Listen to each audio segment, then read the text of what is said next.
Two for regular milk, three for hot chocolate. 3 scoops. It's your morning drink? Yeah. Ready. What is the shape? It's bangle.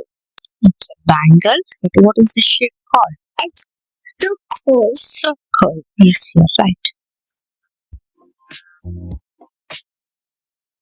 Hey guys, welcome back. ಎಲ್ಲರೂ ಚೆನ್ನಾಗಿದ್ದೀರಾ ಅಂತ ಅನ್ಕೊಳ್ತೀನಿ.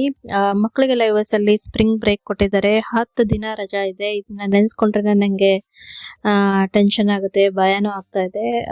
Engage ಮಾಡ್ಬೇಕಲ್ವಾ, so ಹಾಗಾಗಿ ನಮ್ಮ ಮಗಳಿಗೆ 2 days ಹಂಗೆ day care ಹೋಗ್ತಾರೆ. But ನನ್ನ ಮಗ ಮನೆಯಲ್ಲೇ ಇರ್ತಾರೆ ಅಲ್ವಾ, ಸೊ ಲಾಂಗ್ ವೆಕೇಶನ್ ಆದ್ರೆ ಸಮ್ಮರ್ ಕ್ಯಾಂಪ್ಸ್ ಅಂತೆಲ್ಲ ಹಾಕ್ತಾ ಇದ್ವಿ. ಬಟ್ ಇದು ಶಾರ್ಟ್ ಟೈಮ್ ಇರೋದ್ರಿಂದ ಮನೆಯಲ್ಲೇ ಮ್ಯಾನೇಜ್ ಮಾಡಬೇಕು.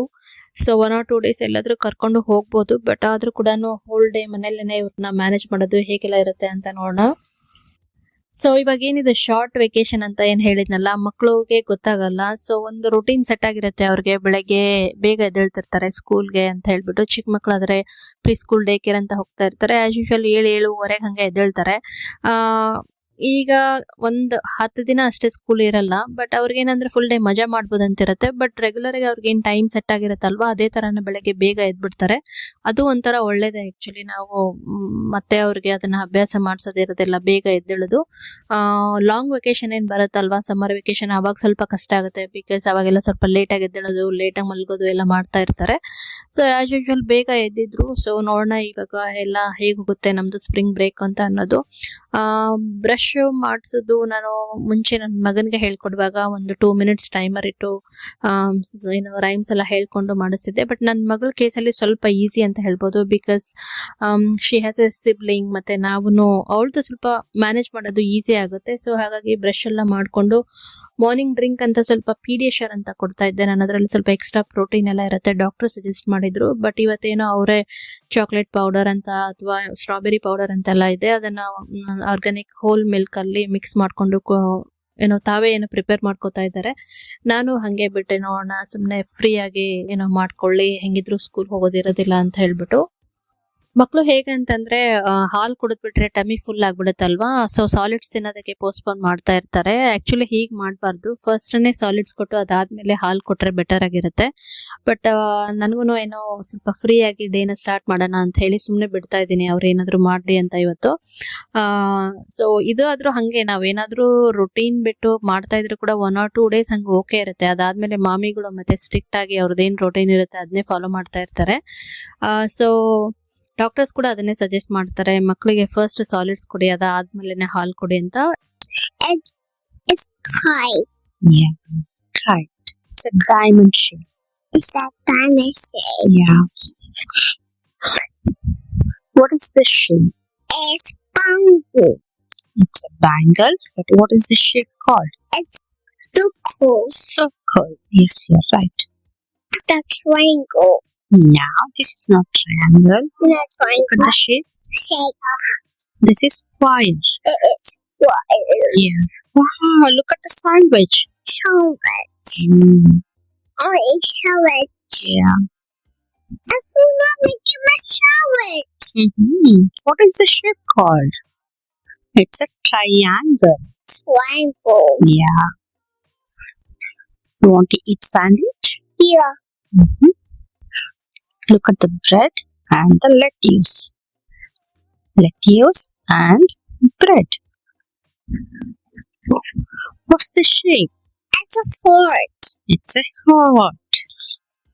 And this is balloon. Yeah? Balloon. The shape called. This is a rectangle. Rectangle. On the page. Oh, look at the star. Yeah? Yeah. Which star do you like? I like starfish. You like starfish? Yeah. What is this? It's eggs. It's an egg. It's eggs. It's oval shape. Our shape. Yeah. And this is diamond shape. Yeah. You like kites? Yeah. This moon. Moon. Moon. Moon. The shape is called crescent. I know it's a bit hard to spell. Okay, a bit hard to pronounce. Okay, which one you like? Which is your favorite shape? I like deer. You like heart? Yeah, I like that one. Okay. Jab jab. So ಒಂದು 30 ನಿಮಿಷ ಆದ್ಮೇಲೆ ಮಕ್ಳಿಗೆ ಇಷ್ಟ ಆಗುವಂತ ಮ್ಯಾಕ್ and cheese ಮಾಡ್ಕೊಡ್ತಾ ಇದ್ದೀನಿ. ಅವರಿಬ್ಬರಿಗೂ ತುಂಬಾನೇ favourite ಇದು. ನನ್ನ ಮಗನ್ಗೆ ಸ್ವಲ್ಪ ಇಂಡಿಯನ್ ಫುಡ್ ಅಷ್ಟೊಂದು ಇಷ್ಟ ಆಗಲ್ಲ. ನಾನು ಮುಂಚೆಯಿಂದನೂ ತುಂಬಾನೇ ಟ್ರೈ ಮಾಡಿದ್ದೀನಿ, but he likes American food ಮತ್ತೆ ಸ್ವಲ್ಪ ಮೆಕ್ಸಿಕನ್ ಫುಡ್, ಹಾಗೇನೆ Chinese food. Actually panda express noodles ಬರುತ್ತಲ್ಲ, ಅದು ಆಗಿರ್ಬೋದು. ಮೆಕ್ಸಿಕನ್ ಅಲ್ಲಿ ಸ್ವಲ್ಪ ಬರಿಟೋ ಮತ್ತೆ ಬರಿಟೋ ಬೌಲ್ ಅಂತ ಬರುತ್ತೆ, ಅದರಲ್ಲಿ ಬರಿಟೋ ತುಂಬಾ ಇಷ್ಟಪಡ್ತಾರೆ. ಸೊ ಹಾಗೇನೆ ಅಮೆರಿಕನ್ ಫುಡ್ ಆಲ್ಮೋಸ್ಟ್ ಎಲ್ಲದನ್ನು ಇಷ್ಟಪಡ್ತಾರೆ. ಬಟ್ ನಮ್ಗೆ ಅಷ್ಟೊಂದು ಕುಕ್ ಮಾಡಕ್ ಬರೋದಿಲ್ಲ ಅಮೆರಿಕನ್ ಫುಡ್. ಸೊ ಕಲಿತಾ ಇದೀವಿ ಒಂದೊಂದಾಗಿ. ಬಟ್ ನಮ್ಮ ಮಗಳದು ಹಾಗಲ್ಲ, ಸ್ವಲ್ಪ ಶೀ ಟ್ರೈಸ್ ಎವ್ರಿಥಿಂಗ್. ಸೊ ಆ ಒಂದು ಇದ್ರಲ್ಲಿ ನನಗೆ ಸ್ವಲ್ಪ ಈಸಿ ಆಗುತ್ತೆ ಮಗಳನ್ನ ಹ್ಯಾಂಡಲ್ ಮಾಡೋದು. ಸೊ ಈಗ ಇದು ಇಬ್ರು ತಿಂತಾರೆ ಮ್ಯಾಕ್ ಅಂಡ್ ಚೀಸ್. ಸೊ ಹಾಗಾಗಿ ಅದನ್ನ ಮಾಡ್ತಾ ಇದ್ದೀನಿ. ಸೊ ಬ್ರೇಕ್ಫಾಸ್ಟ್ ಎಲ್ಲ ಮಾಡ್ಕೊಂಡ್ಮೇಲೆ ಮನೇಲಿನೇ ಏನಾದ್ರು ಇವರಿಗೆ ಸ್ವಲ್ಪ ಬುಕ್ ರೀಡಿಂಗ್ ಮಾಡೋಣ ಅಥವಾ ಏನಾದ್ರು ಸೈನ್ಸ್ ಎಕ್ಸ್ಪೆರಿಮೆಂಟ್ ಮಾಡಿಸೋಣ ಅಂತ ನೋಡ್ತಾ ಇದ್ದೆ.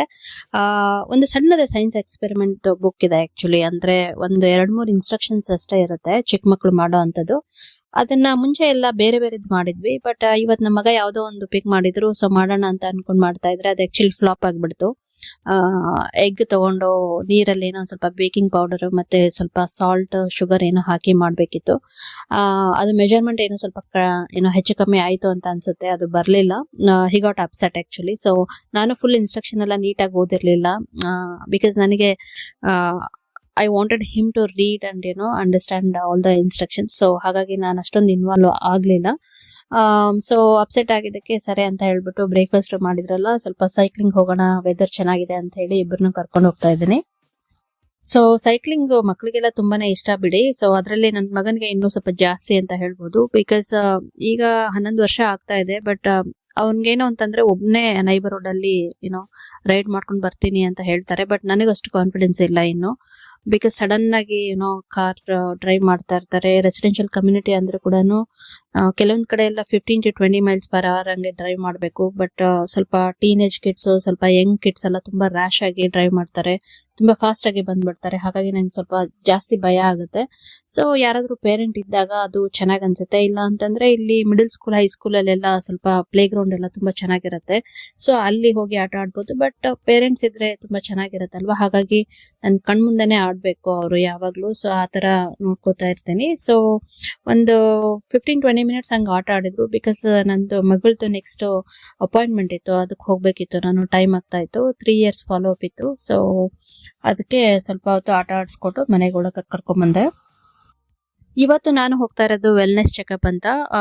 ಇವತ್ತು 3 years ಚೆಕಪ್ ಇರೋದ್ರಿಂದ ಯಾವ್ದು ವ್ಯಾಕ್ಸಿನೇಷನ್ ಇಲ್ಲ ಅಂತ ಹೇಳಿದ್ರು. ಜಸ್ಟ್ ಹೋದಾಗ ನಮ್ಗೆ ಅಲ್ಲಿ ಮಗುದು ವೆಯ್ಟ್ ಚೆಕ್ ಮಾಡ್ತಾರೆ, ಹೈಟ್ ಚೆಕ್ ಮಾಡ್ತಾರೆ. ಹಾಗಾದ್ರೂ ಏನಾದ್ರು ಬೇರೆ ಕನ್ಸರ್ನ್ಸ್ ಇದೆಯಾ ಅಂತ ಕೇಳ್ತಾರೆ. ಅಂದ್ರೆ ಏನಾದ್ರು ಮೈಲ್ ಸ್ಟೋನ್ಸ್ ಎಲ್ಲದನ್ನ ಕರೆಕ್ಟ್ ಆಗಿ ರೀಚ್ ಆಗ್ತಾ ಇದಾರಾ, ಅಥವಾ ನಿಮ್ಗೆ ಏನಾದ್ರು ಕನ್ಸರ್ನಿಂಗ್ ಅನ್ಸುತ್ತಾ, ಮತ್ತೆ ಮಗು ಏನಾದ್ರು ಡೇ ಕೇರ್ ಅಲ್ಲಿ ಇದೆಯಾ, ಅಥವಾ ಪ್ರೀ ಸ್ಕೂಲ್ ಹೋಗ್ತಾ ಇದೆಯಾ, ಅಥವಾ ಮನೇಲೇನೆ ಇದೆಯಾ, ಹೇಗೆಲ್ಲ ಮ್ಯಾನೇಜ್ ಮಾಡ್ತಾ ಇದ್ದೀರಾ, ಯಾವ್ದು ನಿಮ್ಗೆ ಕಷ್ಟ ಅನ್ಸುತ್ತೆ ಅಂತ ಎಲ್ಲದನ್ನು ಕೇಳ್ತಾರೆ. ಏನಕ್ಕೆ ಅಂತಂದ್ರೆ ಇವಾಗ ಯಾವ್ದಾದ್ರು ನಮ್ಗೆ ಚಾಲೆಂಜಸ್ ಇದ್ರೆ ಅದು ಅವ್ರಿಗೆ ಬೇಗ ಕಂಡುಹಿಡಿಯಕ್ಕೆ ಟ್ರೈ ಮಾಡ್ತಾರೆ. ಇಲ್ಲಿ ಯಾವ್ದಾದ್ರು ಮೈಲ್ ಸ್ಟೋನ್ಸ್ ಏನಾದ್ರು ಹಿಟ್ ಆಗಿಲ್ಲ ಆ ಏಜ್ಗೆ ಅಂತಂದ್ರೆ, ಇವಾಗ ಮೋಸ್ಟ್ ಆಫ್ ದ ಟೈಮ್ಸ್ ಏನಾಗುತ್ತೆ, ಕೆಲವೊಂದ್ಸಲ ಸ್ಪೀಚ್ ಡಿಲೇ ಇರುತ್ತೆ, ಇಲ್ಲ ಅಂತಂದ್ರೆ ಮೋಟಾರ್ ಸ್ಕಿಲ್ಸ್ ಎಲ್ಲ ಅದನ್ನು ಸ್ವಲ್ಪ ಪ್ರಾಬ್ಲಮ್ ಇರುತ್ತೆ ಮಕ್ಳಿಗೆಲ್ಲ. ಅವಾಗೆಲ್ಲದು ಅವರು ನಾವು ಎಷ್ಟು ಬೇಗ ಡಿಟೆಕ್ಟ್ ಮಾಡ್ತೀವೋ ಆಸ್ ಅ ಪೇರೆಂಟ್ ಆಗಿ, ಅದನ್ನ ನಾವು ಡಾಕ್ಟರ್ ಹತ್ರ ಡಿಸ್ಕಷನ್ ಮಾಡಿದಾಗ ಅವರು ನಮ್ಗೆ ಯಾವ್ದಾವ್ ಸರ್ವಿಸ್ ಎಲ್ಲ ತಗೋಬಹುದು ಅಂತ ನೀಟಾಗಿ ಹೇಳ್ತಾರೆ. ಸ್ಪೀಚ್ ಇದ್ರೆ ಸ್ಪೀಚ್ ಥೆರಪಿಸ್ಟ್ ತುಂಬಾನೇ ಚೆನ್ನಾಗಿದ್ದಾರೆ ಇಲ್ಲಿ, ಅಥವಾ ಮೋಟಾರ್ ಸ್ಕಿಲ್ಸ್ ಪ್ರಾಬ್ಲಮ್ ಇದ್ರೆ ಆಕ್ಯುಪೇಷನಲ್ ಥೆರಪಿ ಅಂತ ಹೇಳಿ ಕೊಡ್ತಾರೆ. ಸೊ ಹಾಗಾಗಿ ಬಹಳನೇ ಇಂಪಾರ್ಟೆಂಟ್. ನಮ್ಗೆ ಅವತ್ತೊಂದು ಚಾರ್ಟೇ ಕೊಟ್ಬಿಟ್ಟಿರ್ತಾರೆ, ಈ ಮಂತಿಂದ ಈ ಮಂತಿಗೆ ಈ ಮೈಲ್ ಸ್ಟೋನ್ಸ್ ಇರಬೇಕು, ಇದಿಲ್ಲ ಅಂತಂದ್ರೆ ಅದು ಕನ್ಸರ್ನ್ ಅಂತ ಹೇಳಿ ನಾವು ಡಿಸ್ಕಷನ್ ಮಾಡ್ಬೇಕಾಗುತ್ತೆ ಡಾಕ್ಟರ್ ಹತ್ರ. ಸೊ ಹಾಗಾಗಿ ತುಂಬಾ ನೀಟಾಗಿ ಇಲ್ಲಿ ಡಾಕ್ಟರ್ಸ್ ಅದನ್ನೆಲ್ಲದನ್ನು ಫಾಲೋ ಮಾಡ್ತಾರೆ. ನಮ್ಗೆ US ಅಲ್ಲಿ ಏನ್ ಚಾಲೆಂಜಸ್ ಆಗುತ್ತೆ ಅಂದ್ರೆ, ಇದು ಎಲ್ಲಾ ಇಮಿಗ್ರೆಂಟ್ಸ್ಗೂ ಅಪ್ಲಿಕೇಬಲ್ ಆಗುತ್ತೆ ಅಂತ ಹೇಳ್ಬೋದು. ನಾನು ಇಂಡಿಯನ್ ಪೇರೆಂಟ್ ಪರ್ಸ್ಪೆಕ್ಟಿವ್ ಅಲ್ಲೇ ಹೇಳ್ತೀನಿ. ಇವಾಗ ನಮ್ಮ ಮಕ್ಕಳನ್ನ ಕರ್ಕೊಂಡು ಹೋದಾಗ ನಮ್ಮ ಒಂದು ಜೀನ್ಸ್ ಹೆಂಗಿರುತ್ತೆ ಹಂಗೇನೆ ಅವ್ರದ್ದು ಬಾಡಿ ಬಿಲ್ಡ್ ಆಗಿರುತ್ತೆ ಅಲ್ವಾ, ಹೈಟ್ ಆಗ್ಲಿ ವೆಯ್ಟ್ ಆಗ್ಲಿ. ಬಟ್ ಇಲ್ಲಿ ಡಾಕ್ಟರ್ಸ್ ಎಲ್ಲ ಚೆಕ್ ಮಾಡುವಾಗ ಏನ್ ಮಾಡ್ತಾರೆ ಅಂದ್ರೆ ಅಮೆರಿಕನ್ ಚಾರ್ಟ್ ನೋಡಿನೇ ಅವ್ರದ್ದು ಬಾಡಿ ಮಾಸ್ ಇಂಡೆಕ್ಸ್ ಎಲ್ಲ ಹೇಳ್ತಾರೆ. ಇಷ್ಟು ಪರ್ಸೆಂಟಲ್ಲಿ ಹೈಟ್ ಇದಾರೆ, ಇಷ್ಟು ಪರ್ಸೆಂಟಲ್ಲಿ ವೆಯ್ಟ್ ಇದಾರೆ ಅಂತ ಹೇಳ್ತಾರೆ. ಬಟ್ ಅದೇನಾಗುತ್ತೆ, ನಾವು ಕಂಪೇರ್ ಮಾಡಿದಾಗ ಇಂಡಿಯನ್ಸ್ ಅಮೆರಿಕನ್ ಜೊತೆ ಕಂಪೇರ್ ಮಾಡಿದಾಗ ಅಷ್ಟೊಂದು ನಾವು ಹೈಟ್ ಇರಲ್ಲ, ಅಷ್ಟೊಂದು ಬಾಡಿ ಬಿಲ್ಡ್ ಇರೋದಿಲ್ಲ. ಸೊ ಹಂಗಾಗಿ ಆ ಚಾರ್ಟ್ ಮ್ಯಾಚೇ ಆಗಲ್ಲ ಯಾವಾಗ್ಲೂ. ನನ್ನ ಮಕ್ಕಳಂತೂ ಯಾವಾಗ್ಲೂ ಸ್ವಲ್ಪ ಅಂಡರ್ ವೇಟ್ ಇರ್ತಾರೆ. ಸೊ ಹಾಗಾಗಿ ಸಪ್ಲಿಮೆಂಟ್ಸ್ ನ ಅವರು ಸಜೆಸ್ಟ್ ಮಾಡ್ತಾನೆ ಇರ್ತಾರೆ. ಸೊ ಅದನ್ನ ಕೊಡ್ತಾ ಇದ್ದೀವಿ ನಾವು. ಇವತ್ತು ಡಾಕ್ಟರ್ ಅಚಾನಕ್ ಆಗಿ ತುಂಬಾನೇ ಬಿಸಿ ಆಗ್ಬಿಟ್ರು. 1 hour ಆದ್ಮೇಲೆ ಬಂದ್ರು ನೋಡೋದಕ್ಕೆ. ನನ್ನ ಮಗಳಿಗಂತೂ ತುಂಬಾನೇ ಬೋರ್ ಆಗ್ತಾ ಇತ್ತು. ಲೈಟ್ಸ್ ಆನ್ ಮಾಡೋದು, ಲೈಟ್ಸ್ ಆಫ್ ಮಾಡೋದು ಮಾಡ್ತಾ ಇದ್ರು. ಸೊ ನಾನು ಇವತ್ತು ಯಾವ್ದು ಬುಕ್ಸ್ ಆಗ್ಲಿ ಯಾವ್ದೂನು ಟಾಯ್ಸ್ ಆಗ್ಲಿ ತಗೊಂಡ್ ಹೋಗಿರ್ಲಿಲ್ಲ. ಸೊ ಹಾಗೇನೆ ಹಶ್ವಾಯ್ತು, ಸ್ವಲ್ಪ ಹಾಲ್ ಕೊಟ್ಟೆ. ಅದಾದ್ಮೇಲೆ ಶಿ ವಾಸ್ ಫೈನ್. ಡಾಕ್ಟರ್ ಅದಾದ್ಮೇಲೆ ಬಂದು ತುಂಬಾ ಪೊಲೈಟ್ ಆಗಿ ಸಾರಿ ತುಂಬಾನೇ ಲೇಟ್ ಆಯ್ತು ಅಂತ ಕೇಳಿದ್ರು. ಸೊ ಇಲ್ಲಿ ತುಂಬಾನೇ ಡೀಸೆಂಟ್ ಆಗಿ ಕೇಳ್ತಾರೆ. ಮತ್ತೆ ಮನೆಗೆ ಬಂದ್ಮೇಲೆ ಸ್ವಲ್ಪ ಬುಕ್ ರೀಡಿಂಗ್ ಮಾಡಿಸಿ ಮಕ್ಕಳಿಗೆಲ್ಲ ಸ್ವಲ್ಪ ಪೀನಟ್ ಚಟ್ನಿ ಮಾಡಿದೆ. That's all for today. ಮತ್ತೆ ಸಿಗ್ತೀನಿ. ಎಲ್ರಿಗೂ ಒಳ್ಳೇದಾಗ್ಲಿ. Take care. ಬಾಯ್.